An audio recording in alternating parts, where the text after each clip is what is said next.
He started, or he had his last match in 2011, of course, at an indie show, Wow. but he was with WCW until May 13th, 1997. He would finish up with Steven Regal at a WCW Saturday night taping. Let's see if I can Okay. figure out when he first started Yeah, with the because company. you're looking about another year to go in his career in WCW. Believe it or not, November 2nd, 1993, him and Buddy Lee Parker working a house show in Kennesaw, Georgia. Okay, so that's 4 years, and working with Buddy Lee Parker in his first match tells me he was a product of The power the plant. power plant. The power plant, Yeah. yeah. He only had a handful of matches on TV in 94. It's like he got to be used a lot more regularly in 1995 and 96. And then it comes to an end in 97. But yeah, Craig Pittman. Teddy Long in, Crippler crossface is on, trying to wave it off. He's giving him the thumbs up. He's giving him a thumbs up. Like, I'm good. I'm good. Oh my God. No tapping, just thanks, guys. Hey, I figured it out, Tony, just so you know, through my Google machine. And he's from Paris Island, South Carolina, Yeah. where all the Marines go to boot camp. And Right. he was indeed trained by Jody Hamilton and Terry Taylor at the power plant.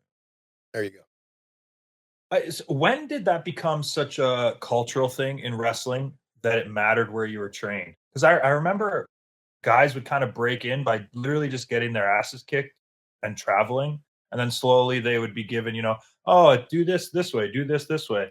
And then it became such a thing to be like, oh, well, who's your trainer? What school did you go to? Right. What are your credentials? Like, when did that happen? It happened during my 18 years off. I can tell you that. I guess it happened when wrestling trainers kind of blew up, didn't they? I mean, you never heard of wrestling trainers, and now you hear of hundreds of them. Yeah, it's almost like I don't know. My biggest fear is getting scammed. So Exactly.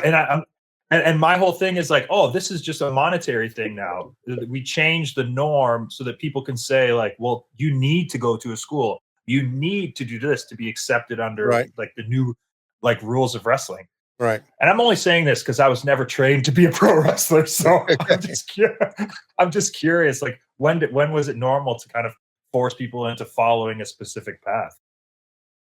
That's a good question. I've always thought, and you said I'm scared of being scammed. I always kind of looked at, and maybe I'm wrong, and I know there's been some other schools that have been good, like the Monster Factory has been a good one.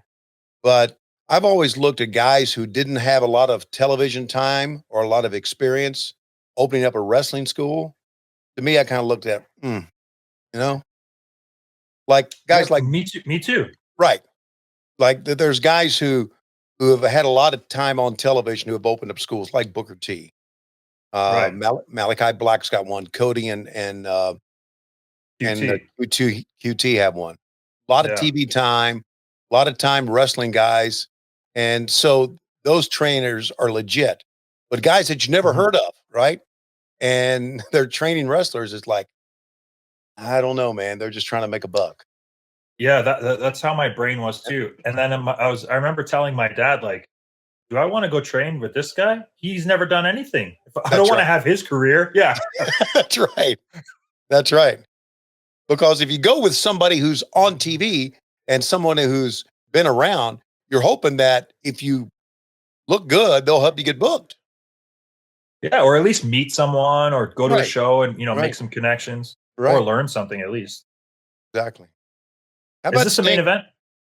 It is. And what a main event it is. Okay. We got Sting and Lex Luger. And of course, we are going to get some comments from Hulk Hogan the night after he turned heel. So that's still to come. But it's interesting. We see Arn here rocking the black and silver boots, but he's got tape on that left ankle.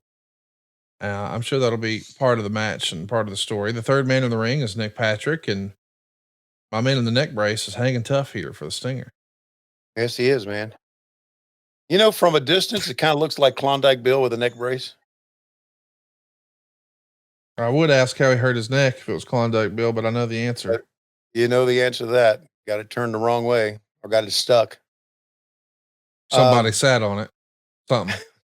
They sat on. Klondike was still with us back then.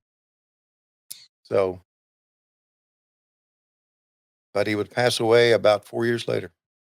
Tony, one of the old classic things I used to enjoy at wrestling shows are seeing the old ladies in the front row argue with the wrestlers.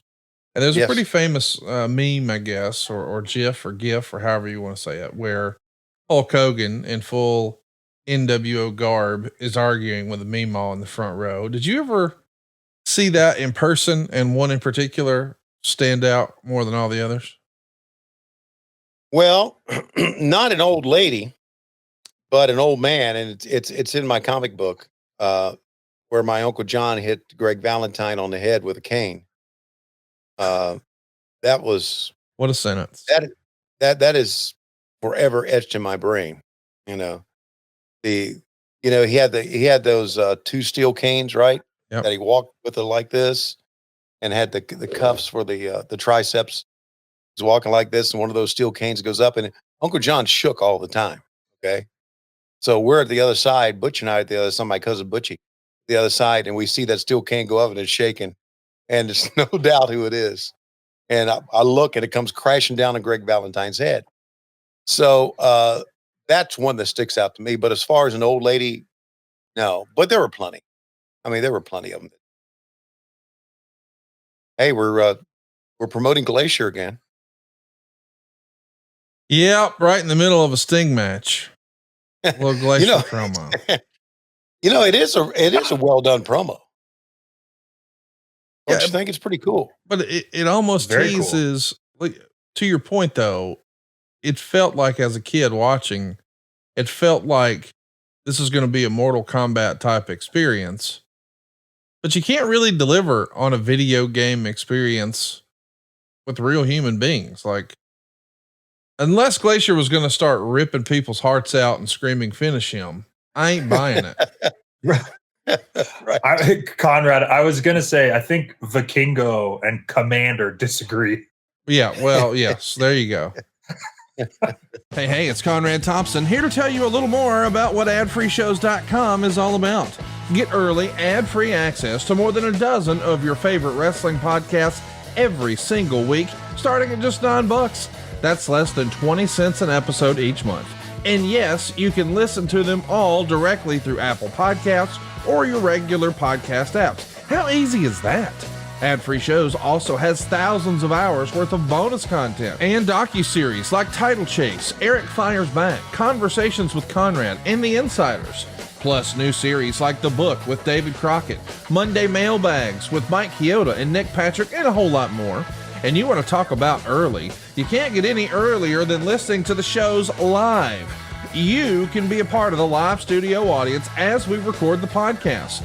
Plus, ride shotgun alongside your favorite childhood heroes for live watch-alongs, Q&As, and other interactive experiences every single month. Come on now, see for yourself what thousands of other wrestling fans from around the world have discovered, that AdFreeShows.com is the best value in wrestling. Check it out today, and hey, when you do, the first week is completely free. AdFreeShows.com.